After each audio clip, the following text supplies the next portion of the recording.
there are a couple of things that I think Mr. Stefani just really covered the basics. You're focusing on the now because you've already covered the old. So now we really need to use the databases and the resources that are going to help you with the current piece. So your information is going to be, God, it makes me nervous to be recorded. That's weird. I don't get nervous easily.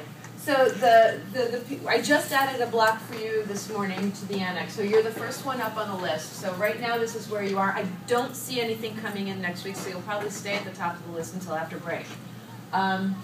What we want to do is definitely start, first here's your assignment, here's the research rubric. This is the very same research rubric that you used when you were doing the research paper in the fall for English.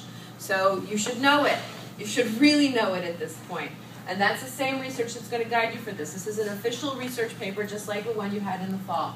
The online catalog includes some really critical resources for this. We've worked really hard at developing a long list of resources for the 2008 crisis because we have juniors in history doing research paper on the economy pretty much across the board.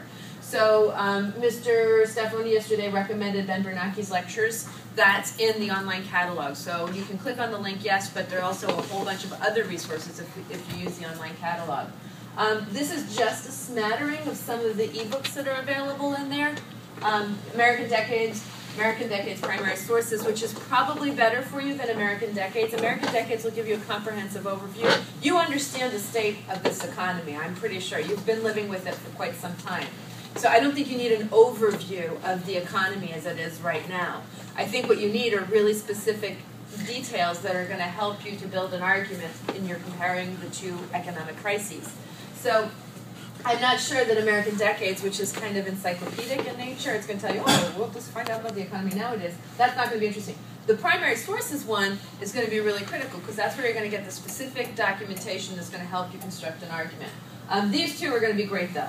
And also, I really think major acts of Congress might be very helpful for you. Now, obviously, for major acts of Congress, you really want really current, hot off the presses stuff. So that's going to help you to a degree. This is still a publication that had to be edited, compiled, printed, and sent out. So even though it's an ebook format, that's still the reality of what we're dealing with. So it's not going to be necessarily really, really current. It'll probably be 2010. So you're going to have to go out to other stuff to get the additional information. So we have an app if you have an iOS device or if you have a Droid device. There's an app on the device for Destiny Quest, which is very helpful, particularly if you're actually going down the shelves to look for books. Download the app, find out what the phone numbers are, and then you have actually the little app right there telling you where to go to find the resources. Here's an instruction. There's a tutorial, but honestly, if you just follow these steps, it's pretty simple. For databases, there's a really long list, and I'm actually kind of probably going to tweak some things because I just looked at the Annals of American History, and it kind of stops at 2009. That's not going to be really helpful.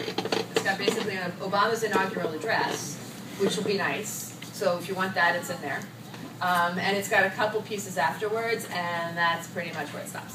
So it's good for that kind of information, but in terms of really getting the really current stuff that's happening at the policy level, it's not there. It's really great for impression, but that's not what you need to be researching right now. Morningstar, that's kind of an investment research, like basically if you're managing stocks, it's a great resource for that. But it also has terrific articles, and I found that really, even if you have, again, if you have a device, Bloomberg, there are a lot of stock trading and stock traders apps and websites that will give you great articles about the direction of the economy and what people are thinking about that. The confusing part is that you can have two economists that are really reputable, that have a great perspective, that have excellent background, they've written published books, tons of books, and they have completely different takes on where we're going and what a specific policy or legislation means in terms of how it's going to drive the economy. So that's something to be aware of. Because that's a key idea here with your thesis. You're going to be hearing both sides of this issue. So you can argue that the policies are competitive, and that's fine. You can make up what you want. You just have to back it up with real evidence. All right, so ProQuest National Newspapers, that's a really nice way to cross-search 8 major newspaper publications, which is good because it doesn't give you like tons of information. It's really streamlined, so if you craft your search well, you're going to get a very small handful of really targeted, perfectly relevant resources.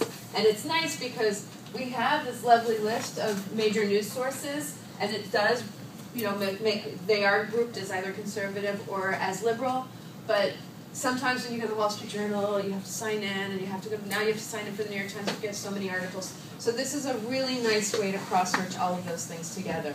Newsstand is like the old ProQuest Platinum. It's huge, giant, giant. So if you're not finding what you need in ProQuest national newspapers, then come out here. But this is a nice starting place because it's kind of giving you a small package of results, and it won't overwhelm you too much. I know we've talked about Roper iPoll. It continues to be an extraordinary resource. We are so fortunate to have it.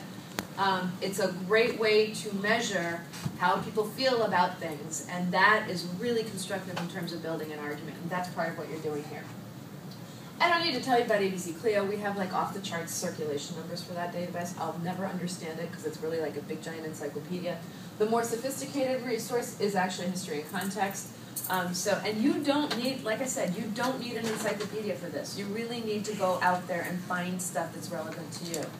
Academic SAP is scholarly journals. So those are really going to be more, they're designated for higher education. So they're written by college professors and economists, and they're reviewed by college professors and economists in this field. So the reading level is going to be a little bit higher, but again, it's really going to be more of a perspective and interpretation of.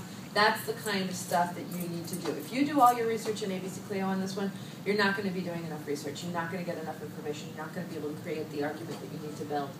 SIRS Decades is primary resources. Again, I'm going to push primary resources for this. And the one thing that isn't here is actually opposing viewpoints. And I am going to add that and probably take out the Annals of American History. Just because you can look up economic recovery, it gives you 39 perspectives, 39 viewpoints, so you can see what the other perspectives are. Don't let that let you be lazy about it.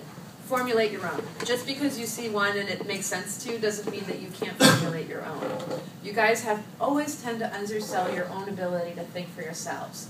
And it's really important that you really sort of step up and formulate something that you think is really yours, that is really truly yours. The in-text citation thing continues to be the weak link. You have a bibliography over here, you have a research paper here. They have to be integrated somehow.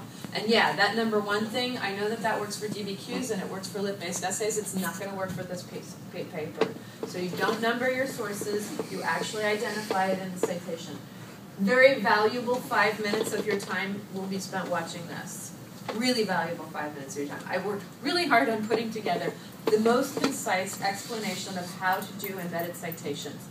I think, frankly, it's my second best tutorial. I'm very proud of it. My first one is on the research process, and nobody ever watched it after. They're good tutorials. You're lucky to have them. It's a pretty concise way to teach that. I could stand here and teach it to you now. You won't listen, you won't process. When you need to know it is when you're actually doing it. Now you have access to the resources when you actually are doing it. So again, I just underscored it. It's embedded. Please watch the tutorial. This is when you have to acknowledge your sources.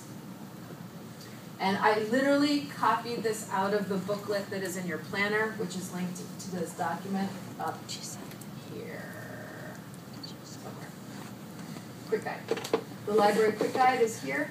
If I click on the link, it's going to actually ask me to open it, and I'm not going to take the time to do that right now, but that is from your planner, and it has a whole passage on citing bibliographies, in-text references, and also how to cite the specific databases if you have any questions about it. You do need to be logged in to see it because it includes all the passwords for the database page, etc. Do you have questions?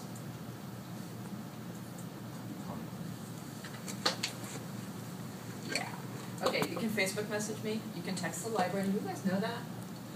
What? You can text the library. And you can also just email. We can do it old school. I am away for the next 2 days after today, but I will be back on Monday, and then I'm not going anywhere for a long time, which makes me very happy, because I miss you guys when I'm gone. I do, I really do. Yes, you do. That's it.